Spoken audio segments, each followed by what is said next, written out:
Barbie as a Cherry. Tapos, syempre, I'm sure you're also familiar with her naman talaga sa mga dati niya, ano. Anong naging dating nyo? Let's start with Mikey. Si Mikey, syempre, mas sanay kay Barbie sa GMA. I see her around GMA, of course, pero it's my first time working with Barbie dito. Okay. I would always tell her na, uy, ito na finally makaka-work na tayo. And I found myself saying to her, pag nag-cut si Direk na, husay. Husay mo talaga, wisit ka. Ang galing mo. And tama yung sinasabi ni Barbie. I've never seen her like this before. Kung ano yung pinakita niya sa Saving Cherry, I've never seen this version of Barbie. As in, na-excite ako. As in, yung may feeling after ng take na, oh my gosh, pag napanood to, naku, na-excite ako for you and for everyone honestly na iba ka dito, girl. And I told her this dun sa unang kinuwento naming set na inuman. Nakakahiya na paulit-ulit yun. Pero, oo. Sinabi ko agad kay Barbie na isa sa mga reasons ba't din ako umoo is because she's leading it. And for my very first movie, it's an honor to support Barbie sa gantong kalaking, like, I would say, I don't know if you're trying to change your branding, ha? I don't know anything, pero, girl, pasabog ka dito. Pasabog siya dito. And I'm so honored to be part of that. I know it's a milestone in your career. That's why it will be a milestone in mine. Wow! Gusto mo yun? Thank you. Yeah. How about you, Mika? Ako po, I really said yes to this project because I learned and I know na si Ate Barbie yung mahilig. And no pressure ate. And then I remember may sorry. May isang gabi na talagang message ko pa si Ate Barbie kasi I look up to her talaga as an actress. And nung nakasama ko siya sa set, sobrang professional. Ibang level yung professionalism ni Ate Barbie. And kahit hindi mo gusto yung matututo ka sa kanya. And ang dami ko po natutunan sa kanya, sa set na to. Yeah. How about you, AC? Ako po, oh my gosh. It's also my first time working with Ate Barbie. Actually, kayong lahat, I'm usually surrounded by kapamilyas, right? So, to be Lalo ka sa mga kapuso. Oo, talaga. Sabi mo, different environment. Walang plastikan, no? Hoy! Hoy! Wala akong sinasabi! Joke lang, joke lang, joke lang. I love my network. I Joke lang po, love joke lang po. you. Banter lang to naman para... To my Star Magic family, I love you. I love you. Okay. Sasa! My Ah. gosh. Alam mo, Nawala na yung train of thought ko. Nawala na talaga. Hindi. But I learned so much. Not just from Ate Barbie, but from all of them. Their work ethic, how professional they are. But specifically with Ate Barbie, there was one scene that you will see in the movie na talagang I caught myself just watching her. Feeling ko pinapanood ko na talaga yung movie because I was in awe of how she had prepared for the scene, first of all. And just all the emotion she was going through. I know you know what scene we're talking about. But grabe, she was just so free. She allows herself to use her body in any way. She never feels awkward. She's just so comfortable, and that's the level I also want to get into. And it was just in awe. Yun lang po talaga. And I know I will continue to be in awe of her and all her other roles. But yeah, it's been incredible working with all these amazing actors and actresses. yeah, it's so nice. Very well said, AC. Thank you po. Pero ang headline bukas, hindi ka nakapag-plastic. Yeah, Sasa, yan. Hindi, walang plastikan. So, wala naman talagang plastikan. Wala namang plastikan, Wala oy! namang plastikan. Ako, Pero Yes! pinag siya on the spot. Tsaka Joke sabihin, lang, ano, ito in naman. between takes, yan ang pinag-uusapan. Ala! Baka si Sasa. Sabi mo pa naman kanina, yung chismisa ng ano, di ba? Ay, hindi po ako artista. Influencer lang ako.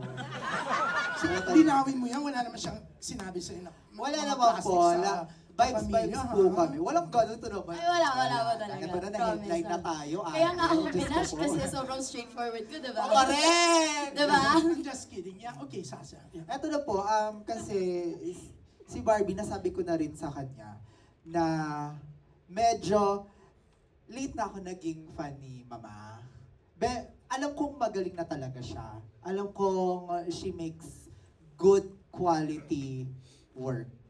And sabi ko nga, nung napanood ko siya at nag-pay attention ako kay Barbie, sabi ko, ang galing talaga niya. Si ate kasi may bitaw talaga. Sa totoong buhay lang. May bitaw talaga siya. At alam mo, ang dami ko natutunan sa'yo, girl ha. Kasi yung bitaw niya talagang madiin. Tapos ginamit ko yun sa mga kaaway ko. Dahil naloka sila dahil. Kakaiba kasi manamnam emosyon, kumbaga. At saka si ate kasi, hindi lang siya artista. Aktor talaga siya. And doon ko nakita na parang dito, sa set na to, ang dami ko talagang matututunan. At sa mga past na naka-work kong magaling talaga na aktor, may nagsabi sa akin na ang aktor na magaling ay matapang. Kay Miss Pau, hello po. And matapang ka, girl. Ang lalang tapang mo, girl. At ang tapang mo dito, girl, promise. Kaya talaga, i-watch ninyo ng malala, promise. So, ayun po. Pasabog si Mama. Malala. Hard! Happy birthday, ate! Happy birthday! Siyempre kami birthday. Pero, yan, JC. Every fan talaga ako ni Barbie Fortesa before pa eh. Since ng P77 and ngayon parang pag nag-work kami ni Barbie, share ko lang din, before ko to tanggapin, nag-ask sila kung tatanggap pa ba ako ng ganitong role. And nung sinabing Barbie Fortesa, nag-go agad talaga ako. As in, every time na magka-work kami, parang nag-workshop ako. Kasi ang dami ko natutunan eh. Ang dami kong, ang sarap katrabaho, ang sarap... Masarap, period.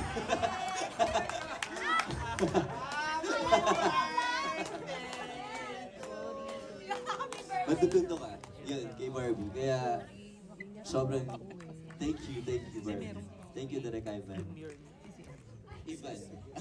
Yeah, Ivan. Yan. Thank you, Khalil. Yan. I mean, based on the testimonies of all the other actors here, Barbie is an actor's actor.